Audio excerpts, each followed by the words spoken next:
Falcons Nation, Rise Up Nation, it's your boy Jazzy Jeff. Real talk, no gimmicks. And right now, you should probably check your pulse because preseason's over and we're heading into week 1. Minnesota Vikings, Sunday at noon on Fox. Be there or be square because we ready to kick some Viking ass. But before we get into that, let's respect our opponents and see what they're cooking with. So, for no further ado, this is the Minnesota Vikings week 1 preview. All right, let's get into it. Last year, the Minnesota Vikings were 8-7-1. As I looked at the games that they won, they actually only won one game versus a winning team. That's right, they only beat one team last year with the winning record. That was the Philadelphia Eagles at 9-7. Now, draft recap. They drafted Garrett Bradbury, the center, with their #1 pick, and in preseason, he's been looking like an animal. The last preseason game versus the Cardinals they played, Garrett Bradbury was a big part in springing Dalvin Cook for that 85-yard touchdown. They ran a I-form zone scheme blocking, and Bradbury, he was able to pull, and he picked up a guy, sprung Cook right down the middle, then he busted it out open to the outside, scored a touchdown. So that's something we're going to have to look forward to moving forward. The second guy they got was Irv Smith from Alabama, the tight end. Through the preseason, he's been so-so. His best game, he went for 5 catches, 28 yards, and a touchdown. Something we'll have to look forward to because the Vikings are now running 2 tight end formation sets in most of their offenses. So they got Kyle Rudolph starting tight end, and now they got Irv Smith. Obviously, we have Keanu Neal manning the tight end position, but who knows what they're going to do out of that 2 tight end formation set. So that's something we have to look out for. Third, the running back situation. Obviously, Dalvin Cook is back and he's looking healthy. So that's something we're going to watch for. Obviously, last year they had Jared McKinnon, but he's in San Francisco now. So they have Dalvin Cook back, and now they have this guy, rookie, Alex Mattison. He won the backup job, and he looked pretty decent in preseason as well. They also just added Josh Doctson. He played with Kirk Cousins in Washington. He's a good wide receiver. He could play in the slot and on the outside. And they cut Laquan Treadwell for him. So that's what they have. So they have Diggs, Thielen, and Doctson, which is something that we're going to have to try to stop. Now, I know last year we did a good job on these two, and I'm going to get back into that later in the video. But that's something to look out for. Now, a couple of notes. In the preseason, Cousins was taking a lot of sacks and a lot of hits, and it seemed that he couldn't handle blitzes right up the middle. So, with the Falcons, since we're running a 3-4, this should bode well for us because they were taking advantages of the 4-3 defenses that they were playing against in the preseason. I think with an extra linebacker, those rainlings won't be working, and Dalvin Cook won't be able to spring big runs like that. But can we get pressure up the middle with Allen Bailey, Grady Jarrett, and Tyler Davidson? I think that's something we can definitely do a better job of because obviously we are bigger, stronger, and nastier on the defensive line now. So to stop the Vikings, obviously those receivers are going to eat, but to stop the Vikings, you got to cut the head off the snake, and you got to put Kirk Cousins on his back. That's how we stop the Vikings. So that's something to look out for. Can we pressure them with a 3-man rush, or do we have to bring a blitz? I'd rather not, but who knows? Maybe we can get the job done with the 3-man rush. Something else to look out for is that Dalvin Cook loves to run and bounce out to the outside. He doesn't like to stay in the middle. So can we force the help and force him to the inside and rally tackles? That's something we're going to have to do. I think we'll do a better job doing that with 4 linebackers out there, and obviously Deion Jones back, healthy, manning the middle, and Kiki back as the run defender. Also look out for the Bear fronts that we will be running. So obviously we're going to take Keanu Neal, and we're going to bring him down as a linebacker. So that should help in the run game as well.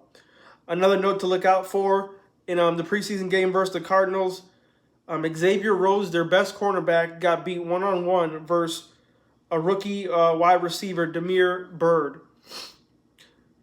I'm sorry, I'm not sure if he's a rookie or not, but he is a backup wide receiver. This is something to look out for because even on the announcers, I was watching on, I had to watch on Reddit, and so I got the Minnesota Vikings broadcast, and they said on the broadcast that Xavier Rhodes still looks injured, and he still looks like he's favoring his leg and his hamstring because he was not running full speed, and he looked like he was real slow out the gate. Why do I bring this up? Because obviously Julio Jones versus Xavier Rhodes is the key matchup in this game. And if a backup wide receiver is taking advantage of Xavier Rhodes, I hope Julio Jones breaks this dude all the way down and just goes off on his ass. All right. What do you think, Falcons Nation? Do you think Julio Jones can take advantage of that situation?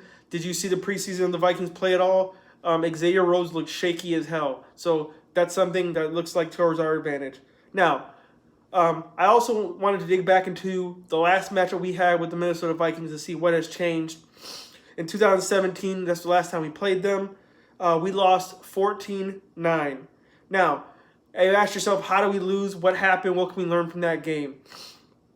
In that game, Adam Thielen and Diggs were actually shut down. They didn't score touchdowns. They had low yardages. None of them broke 100 yards. And but the reason why they scored 14 is because we let Rudolph and McKinnon both score touchdowns. Now, obviously, we're going to be better in our defense guarding tight ends with all our players back in this new defensive format. But that's something to look out for because McKinnon still scored, and he scored, I believe, I'm not sure if it was a rushing or receiving touchdown, but we have problems guarding backs out the backfield. That's something we've been lacking over the years. So please, let's stop Dalvin Cook. I think he's the best player on their team right now. The way he's looking, he's obviously a better runner than McKinnon. So that's something we have to watch out for. Also in that game, the Falcons' offense was absolutely anemic. Sanu was our top receiver. They shut down Julio. They double-teamed him. And we couldn't get anything going. So that's why we only scored 9 points. But the positive news is that in that game, we did not have Calvin Ridley. We still had Taylor Gabriel. And Taylor Gabriel in that game, he looked like a shell of himself. He only had 1 catch for 6 yards. He was slow. He couldn't get out breaks anymore. I think he even got injured with the hamstring all that year. So, obviously, Calvin Ridley is a huge upgrade. He can be in the slot. He can be in the outside. You can move Calvin anywhere. He's stronger. He's taller. He's better than Turbo Gabriel. So, the Vikings are going to account for that part. It's going to open up the field, and they're not going to just be able to double-team Julio Jones. If they do, Calvin is going to eat them alive. The same thing he did versus the Saints. When they try to double Julio, Calvin ate them for 3 touchdowns. So that's good news. I also think that just like last time, this game will be a battle of the offensive line and defensive line up front. Both teams are similar in a fact that when we play each other, none of our run games get off. No receivers really go off. It's usually a defensive type struggle where the front lines win. And whichever quarterback can get the ball off in time, have enough time to throw the ball, not get sacked, and avoid turnovers, basically wins this game. And since it's on the road, we cannot turn the ball over in Minnesota. That crowd's really loud. You know they're going to pull that horn out. And so we got to stay focused, got to stay sharp, no turnovers. Obviously, in the preseason, we had a lot of penalties, so that's something we definitely have to clean up before this game. Also, this makes the Matt Bryant signing that more vital because I think this will come down to a field goal. So I am so glad that we don't have Tavecchio, we don't have to worry about Walsh, we got Matt Money Bryant back. So when it comes to clutch situations, we can rest easy, take a sigh of relief. Matt Money Bryant's got our back, and we know he's going to make that damn field goal. Things to look out for. Our new offensive line versus the Vikings 4-3 defense. Now, obviously, in Dan Quinn's post-conference, he said that there's a chance that Caleb McGarry is going to start with Ty Sambrailo still injured. So, obviously, we're going to have Matthews, Mack, Lindstrom, McGarry, and they might flow in Carpenter and Brown on the line as well. So, how do you think we're going to handle this Vikings defense? They lost Sheldon Richardson last year, which is Obviously a benefit for us because he's a good player, but for the most part, they're returning all their starting defense. The next thing I want you guys to look out for is how are we going to use Quadri Olson and all of our backs. We kept 5 backs, and that's including Kenyon Barner as our kick returner. So, as you saw in the preseason, we actually used Quadri at fullback in some of our plays with our running back in the backfield, either Ito or Freeman. So, how do you think we're going to use Quadri? I think in short yard situations, that's something we should definitely look at, using Quadri, line them up in I form, and hit it and give it to Quadri instead of the running back in the back. So that's something to look out for. Another thing I want to look out for is how we do with late game defensive calling. Will we give up pressure because we're so afraid to get beat deep and play into our little shell cover 2, which allows them to gain chunk yards on us play by play? Or are we going to keep the pressure on their necks, force Kirk Cousins to throw the ball in places he don't want to go to and put him on his back? Obviously, we don't have Mark Manuel anymore, and Dan Quinn said he wants to be more aggressive. So this is something I definitely think the Falcons will try to do moving forward. With Dan Quinn calling the plays, we looked a lot more ferocious in the preseason. I know it's preseason, but you got to look at some parts. And when we did play starters and when we did get pressure, it seemed unrelenting, our pass rush. So with all of our starters pretty much healthy, I think the only one questionable is Foye Olakun, so that's not a big deal. I want to look to see if we're going to apply that pressure that Dan Quinn was talking about.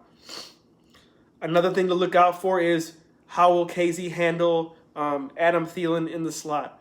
Thielen can play on the outside. Thielen can move in the slot. He's kind of like Calvin Miller. He can do everything. So with KZ this year in the slot, is he going to be quick enough to handle it? Or are they going to put it on Isaiah Oliver on the outside to try to stop him? Because I'm pretty sure they're going to put True Font on Diggs one-on-one, and that's going to be his guy. So can KZ and the other rookies and Oliver handle what's going to be thrown at him? Because Kirk Cousins will throw the ball about 35 times a game, and he will go deep on you if you give him enough time. So if we don't get that pressure, can the guys hold up in the back end? That's something I want to look out for. Quick notes. We just signed fullback Kevin Smith, and we cut Ricky Ortiz. So what do you guys think this means? From what I've been told, Kevin Smith is a better run blocker than Ortiz, and obviously we still have Olsen. So it's gonna be very interesting to see what we do with all of our backs. How are we gonna use Brian Hill? Falcons Late Nation, let me know. Obviously we have Freeman starting, and obviously we have Ito as a backup. But how are we gonna implement Brian Hill, Quadri, and maybe Barner into our lineup? That's something we need to look out for. Also, something we need to look out for, Rashid Hayman is still injured, so is that going to hurt our defensive line depth? I don't think so. Obviously, we have Bailey, we have Davidson, we have Jermaine Grace out there. We could always pull up guys from the practice squad if need be. So I think we're in good shape moving forward into this week 1. So Falcons Nation, tell me what you think about this game. Are you nervous? Are you excited, a little nervous, or do you feel super confident we just gonna go in there and we gonna dog them fools? I feel like this is the year where we just handle people we should be able to handle. Kirk Cousins is no threat to us, and he should not be a threat to us. That's how I feel about it. Now, I could be wrong, I could be right. I'm just telling you how I feel about it. So let me know in the comment section below how you feel moving into week 1. The season's here, y'all, and we ready. Let's go. Falcons Nation, rise up. Peace.